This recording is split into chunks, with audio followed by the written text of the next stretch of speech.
آج ہم بعض اوقات کوئی شخص زندگی کے حالات و واقعات سے اور زندگی کی ایسی تنگ دستیوں کی وجہ سے بعض اوقات کہتا ہے یا اللہ اب تو موت ہی دے دے، یا کوئی بیمار ہوتا ہے وہ بیماری سے تنگ آ کر کہتا ہے یا اللہ اب تو موت ہی دے دے۔ کیا یہ ہمارے ناظرین بڑے غور سے آپ کی بات سن رہے ہیں، کیا یہ اس طرح سے بیماری سے تنگ آ کر، حالات سے تنگ آ کر موت کی تمنا انسان کر سکتا ہے یا کرنی چاہیے؟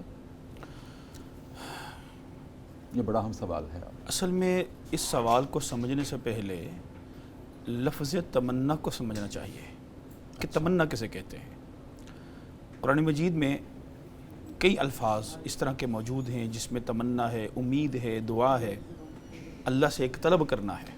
کس طرح تجھ سے میں اظہار تمنا کرتا، لفظ سوجھا تو معانی نے بغاوت کر دی۔ اللہ اکبر، اس کا مطلب یہ ہوا کہ تمنا کا تعلق دل سے ہے، جی، لفظ سوجھا تو معانی نے بغاوت کر دی۔ دل سے موت کی طرف جانا، اب دل سے موت کو پکارنا یا موت کی خواہش کرنا، اب اس کے دو رخ ہیں، یا تو تقدیر سے فرار ہے، اللہ کی رضا سے فرار ہے، اللہ کے فیصلے سے فرار ہے، یا اللہ سے ملاقات کا اشتیاق ہے۔ علماء فرماتے ہیں کہ اگر انسان بیماری میں ہے، مصیبت میں ہے، خدا نخواستہ لا علاج بیماری میں مبتلا ہو گیا، تو یہ مصیبت انسان کے درجات کو بلند کرنے کے لیے بھی اللہ رب العزت پر نافذ فرماتا ہے۔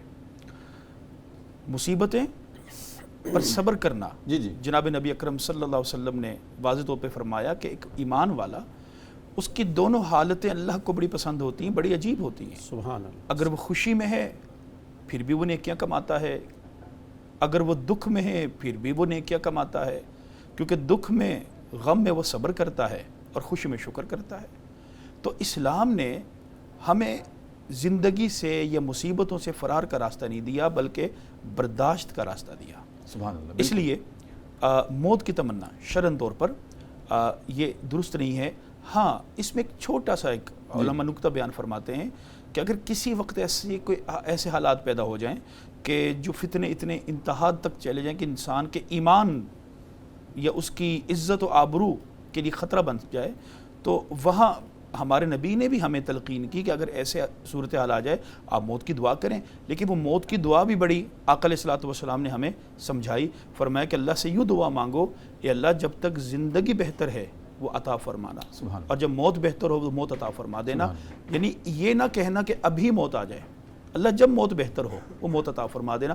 تو اسلام نے دونوں میں ایک بیلنس ہمیں دیا ہے، تو لہٰذا موت کی تمنا یہ ایک فرار کا راستہ بن سکتا ہے۔ اس کو اس سے بالکل آپ نے بات کی، میں مجھ سب سے پوچھتا ہوں، لیکن آپ کی بات سے مجھے بات یاد آ گئی۔ قاری طیب رحمہ اللہ سے کسی نے پوچھا کہ حضرت آپ نے فرمایا ہے کہ بیماری بھی اللہ کی رحمت ہے، صحت بھی اللہ کی رحمت ہے، تو پھر جب انسان بیمار ہوتا ہے تو پھر شفا کیوں مانگتا ہے؟ تو انہوں نے بڑا خوبصورت جواب دیا تھا کہ دعا اس لیے مانگنی چاہیے کہ الہ العالمین، میں مانتا ہوں کہ تندرستی بھی تیری نعمت ہے، بیماری بھی تیری نعمت ہے، لیکن میں اتنا کمزور ہوں کہ میں بیماری کی نعمت کو برداشت نہیں کر سکتا، لہٰذا میری اس نعمت کو تندرستی کی نعمت میں بدل دے۔ وہ صاحب کیا ارشاد فرمائیں گے اسی میں موت کی تمنا؟ ڈاکٹر صاحب نے بڑا خوب جواب دیا اس کا۔ بسم اللہ الرحمن الرحیم۔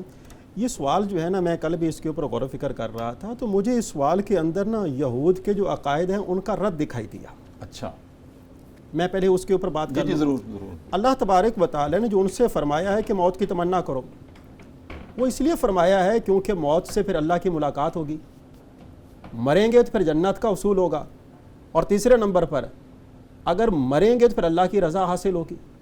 اللہ کی ملاقات، اللہ کی جنت، اللہ کی رضا۔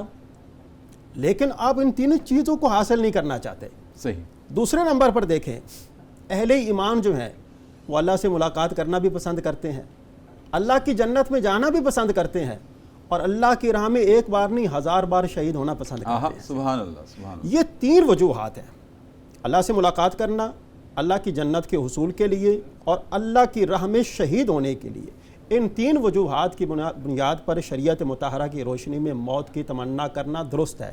ہمارے کریم آقا صلی اللہ علیہ وآلہ وسلم نے فرمایا، اگر مجھے راہ خدا میں شہید کیا جائے پھر زندہ کیا جائے اور زندگی کے بعد دوبارہ کہا جائے آپ کیا جو ہے وہ پسند کریں گے، میں دوبارہ اللہ کی راہ میں شہید ہونا پسند کروں گا، پھر زندگی دی جائے اور پھر مجھ سے کہا جائے میں پھر اللہ کی راہ میں شہید ہونا پسند کروں گا۔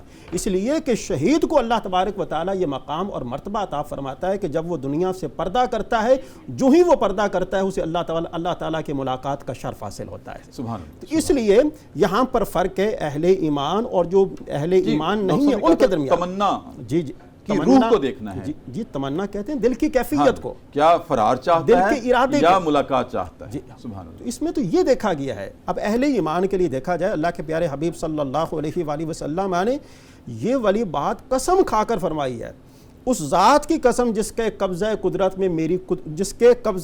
میں میری جان ہے، میں یہ پسند کرتا ہوں کہ میں اللہ کی راہ میں مارا جاؤں۔